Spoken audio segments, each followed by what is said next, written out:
আসসালামু আলাইকুম ওয়া রাহমাতুল্লাহি ওয়া বারাকাতুহু। আলহামদুলিল্লাহ, এই ভয়াবহ তীব্র গরমে জাহান্নামের আগুন থেকে বাঁচার আমল এবং দোয়া শিখে যাব ইনশাআল্লাহ। পৃথিবীর এই গরম আমাদের সহ্য হয় না, আমাদের হায়াত ফুরায় যাবে, আমাদের সবাইকে কবরে যেতে হবে। অন্ধকার কবরে মুনকার নকির এসে 3টা প্রশ্ন করবে এবং হাসরের ময়দানে 5টি প্রশ্নের উত্তর দেওয়া ছাড়া চুল পরিমাণ লড়া যাবে না।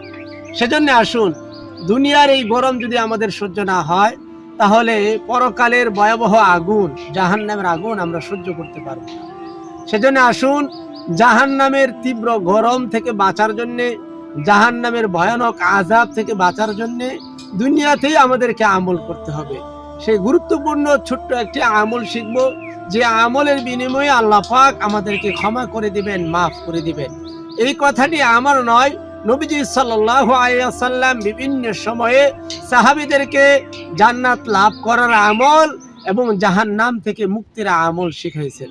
সেজন্য 5 ওয়াক্ত নামাজের আগে আমরা যে ওযু করি, ওযু করার সময় ওযুর শেষে কেউ যদি কালিমায়ে শাহাদাত পড়তে পারে, আল্লাহর নবী সাল্লাল্লাহু আলাইহি ওয়াসাল্লাম বলেন তার জন্য জান্নাতের 8টি দরজায় খুলে দেওয়া হয়। সুবহানাল্লাহি ওয়া বিহামদিহি, সুবহানাল্লাহিল আযীম।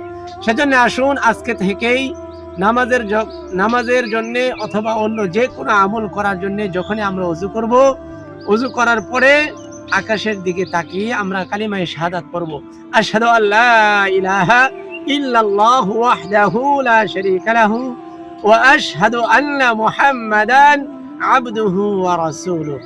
আলহামদুলিল্লাহ, জান্নাত লাভের এবং জাহান্নাম থেকে মুক্তির এই গুরুত্বপূর্ণ আমলটি আমরা আজকে থেকেই নিজেরা করব।